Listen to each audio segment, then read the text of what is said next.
11ാമത് assemblies of God വാർഷിക സമ്മേളനത്തിൽ സംഭവിച്ച കാര്യങ്ങളെക്കുറിച്ചുള്ള ഒരു വിശദീകരണം. രാജ്യത്തിൻ്റെ നാനാഭാഗത്തു നിന്നുമുള്ള പാസ്റ്റർമാരുടെയും നേതാക്കന്മാരുടെയും ഒരു ചരിത്രപരമായ സമ്മേളനം ആകേണ്ടിയിരുന്നത് 2025 ജൂൺ 10 മുതൽ ബാംഗ്ലൂരിൽ കണ്ണൂരിലെ FGAG ചർച്ചിൽ വെച്ച് നടത്തപ്പെട്ട 11ാമത് വാർഷിക അസംബ്ലീസ് ഓഫ് ഗോഡ് ഇന്ത്യ സമ്മേളനത്തിൽ ഒരു ദൗർഭാഗ്യകരമായ സാഹചര്യത്തിലേക്ക് വഴിമാറി. കൂട്ടായ്മ വർദ്ധിപ്പിക്കുവാനും നേതൃത്വ തിരഞ്ഞെടുപ്പ് നടത്തുവാനും ലക്ഷ്യമിട്ടിരുന്ന ഈ സമ്മേളനം ചില തർക്കങ്ങളെ തുടർന്ന് കാര്യമായി തടസ്സപ്പെടുകയും നടപടികൾ നിർത്തിവെക്കുന്നതിലേക്ക് നയിക്കുകയും ചെയ്തു. Pastor N. പീറ്ററിൻ്റെ കൂടെയുള്ള ഒരു വിഭാഗം സദേൺ ഡിസ്ട്രിക്റ്റിൽ നിന്നുള്ള 72 പാസ്റ്റർമാരുടെ പ്രവേശനത്തെയും പങ്കാളിത്തത്തെയും ചോദ്യം ചെയ്തുകൊണ്ട് FGAGയുടെ ഭരണസമിതിയെയും അഷേഴ്സിനെയും പരസ്യമായി എതിർത്തതോടെയാണ് പ്രശ്നങ്ങൾ തുടക്കമായത്. ക്ഷണമില്ലാതെ വന്ന ഈ സംഘത്തിന് ഹോട്ടൽ താമസ സൗകര്യമോ ഭക്ഷണമോ ബാഡ്ജുകളോ നൽകിയിരുന്നില്ല. അവർ ജൂൺ 10 രാത്രി AGI ജനറൽ സൂപ്രണ്ടിനെ കാണുവാനായി ബലമായി അകത്ത് കടന്നു വന്നു. ബഹുമാനപ്പെട്ട പോൾത്തങ്കയ്യ വ്യക്തമാക്കിയത് ഈ വിഷയം സൗത്ത് ഇന്ത്യ അസംബ്ലീസ് ഓഫ് ഗോഡിൻ്റെ അധികാര പരിധിയിൽ വരുന്നതാണെന്നും അത് പരിഹരിക്കേണ്ടത് SIAG നേതൃത്വമാണെന്നും AGI സമ്മേളനത്തിനല്ല എന്നുമാണ് SIAGയുടെ ജനറൽ സൂപ്രണ്ടായ പാസ്റ്റർ എബ്രഹാം തോമസിനോട് ഈ കൂടിക്കാഴ്ചയെയും സാഹചര്യത്തെയും കുറിച്ച് ഒരു ഫോൺ കോളിലൂടെ അറിയിച്ചിരുന്നു. ഇതൊക്കെയാണെങ്കിലും പിറ്റേ ദിവസം നിശ്ചയിച്ചിരുന്ന തിരഞ്ഞെടുപ്പ് അടുത്തതോടെ സംഘർഷം വർദ്ധിച്ചു. കൂടുതൽ പ്രശ്നങ്ങൾ ഒഴിവാക്കുന്നതിനായി ബഹുമാനപ്പെട്ട പോൾത്തങ്കയ്യ സഭയെ അഭിസംബോധന ചെയ്യുകയും പ്രശ്നത്തിലുള്ള പാസ്റ്റർമാരോട് മാറി ഗ്രീൻ റൂമിലേക്ക് പോകുവാൻ അഭ്യർത്ഥിക്കുകയും ചെയ്തു.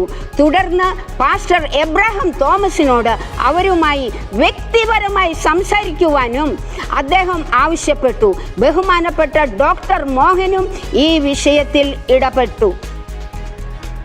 13 വർഷത്തിലേറെയായി പരിഹരിക്കപ്പെടാതെ കിടക്കുന്ന ആഭ്യന്തര പ്രശ്നങ്ങളിൽ നിന്നാണ് ഈ തർക്കം ഉടലെടുത്തത്.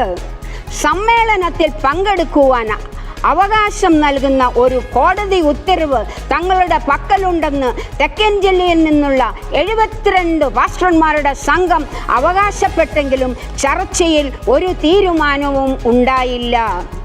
ഇതിനിടയിൽ സംഘർഷം വീണ്ടും ആളിക്കത്തി. പാസ്റ്റർ പീറ്ററും അദ്ദേഹത്തിൻ്റെ വിഭാഗവും 72 പാസ്റ്റർമാരെയും പുറത്താക്കണമെന്ന് ആവശ്യപ്പെട്ട് ഗ്രീൻ റൂമിന് പുറത്ത് അക്രമാസക്തമായി പ്രതിഷേധിക്കാൻ തുടങ്ങി. FGAGയുടെ മീഡിയ പ്രവർത്തകരെ കയ്യേറ്റം ചെയ്യുകയും റിപ്പോർട്ടുണ്ട്. അതേസമയം ഗ്രീൻ റൂമിനുള്ളിൽ 72 പാസ്റ്റർമാർ മുദ്രാവാക്യം വിളിക്കുവാൻ തുടങ്ങി. ഇത് നടന്നുകൊണ്ടിരിക്കുന്നതിനാൽ സെക്ഷനെ കൂടുതൽ തടസ്സപ്പെടുത്തി.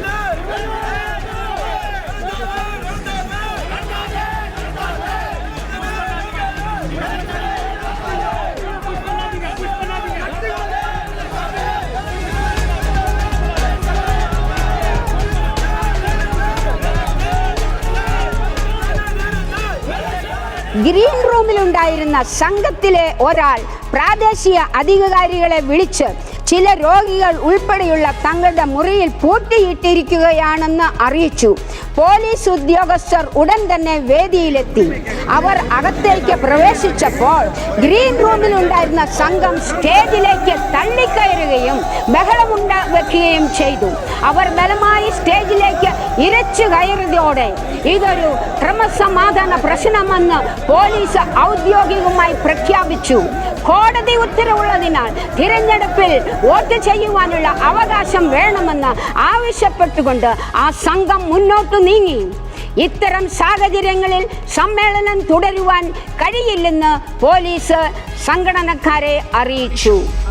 ನೀವು ಇಲ್ಲಿಗೆ ಸ್ಟಾಪ್ ಮಾಡೋದು ಒಳ್ಳೇದು ಅಂತ. ഇതേ സമയം മുൻനിരയിലിരുന്ന പ്രതിനിധികൾക്കിടയിലും ആശയക്കുഴപ്പമുണ്ടായി. അവർ സ്റ്റേജിലേക്ക് ഓടിക്കയറുകയും കമ്മിറ്റിയെയും വോളണ്ടിയർമാരെയും നേരിടുകയും ചെയ്തു. അസഭ്യ വാക്കുകൾ പറഞ്ഞ് അന്തരീക്ഷം കൂടുതൽ വഷളായി.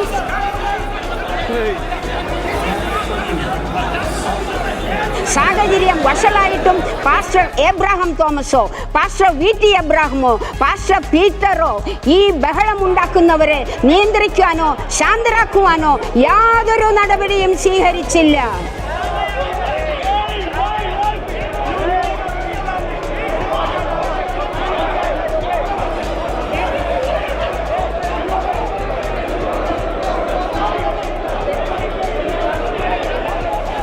ഈ ബഹളങ്ങൾക്കിടയിൽ ബഹുമാനപ്പെട്ട തെരേസ സ്റ്റേജിൽ കയറി സമാധാനത്തിനായി ഒരു പ്രാർത്ഥനയ്ക്ക് നേതൃത്വം നൽകി.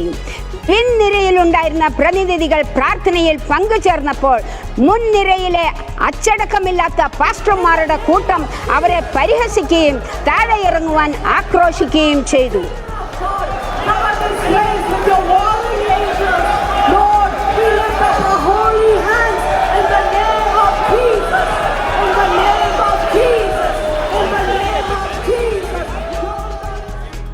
This is not an AGI problem.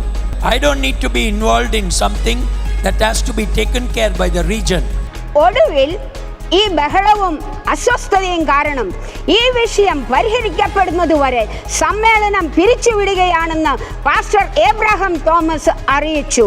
There is a police order to dissolve the meeting because of the commotion that has been created.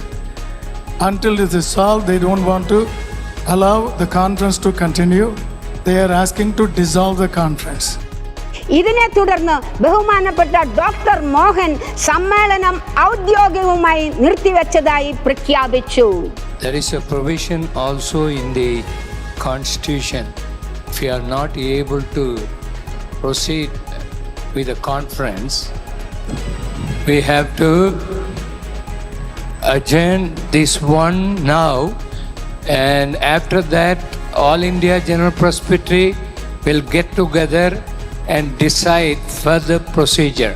സമ്മേളനം പിരിച്ചുവിട്ടതിനെ തുടർന്ന് 2500 പ്രതിനിധികൾക്കായി ഒരുക്കിയിരുന്ന അത്താഴം സമീപത്തുള്ള അനാഥാലയങ്ങളിലേക്ക് സ്നേഹപൂർവ്വം നൽകി. എങ്കിലും പുറത്തേക്ക് പോയ എല്ലാവർക്കും ലഘുഭക്ഷണവും നൽകിയിരുന്നു. ഹോട്ടലുകളിൽ താമസിച്ചിരുന്ന പ്രതിനിധികൾക്ക് മുൻ നിശ്ചയപ്രകാരം പിറ്റേന്ന് ജൂൺ 12 മടങ്ങുന്നതുവരെ പ്രഭാത ഭക്ഷണം ഉൾപ്പെടെയുള്ള താമസ സൗകര്യം തുടർന്നും നൽകി.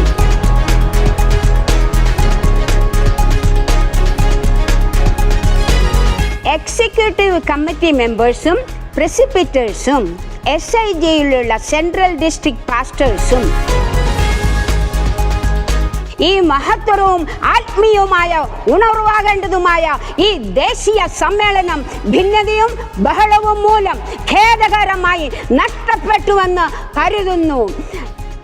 SIAGയ്ക്കുള്ള പരിഹരിക്കപ്പെടാത്ത പ്രശ്നങ്ങളും അതിനെ തുടർന്നുണ്ടായ സംഘർഷങ്ങളും ഇന്ത്യയിലെ AGയുടെ ദൗത്യം സംരക്ഷിക്കുന്നതിനും ഐക്യം നിലനിർത്തുന്നതിനും ഘടനാപരമായ ഇടപെടലിൻ്റെയും അനുരഞ്ജനത്തിൻ്റെയും അടിയന്തര ആവശ്യം അവിടെ വരയിടുന്നു. ഉപസംഹാരമായി ഈ സമ്മേളനം പിരിച്ചുവിടുവാൻ കാരണം AGയോ അതിൻ്റെ എക്സിക്യൂട്ടീവ് കമ്മിറ്റിയോ അല്ല.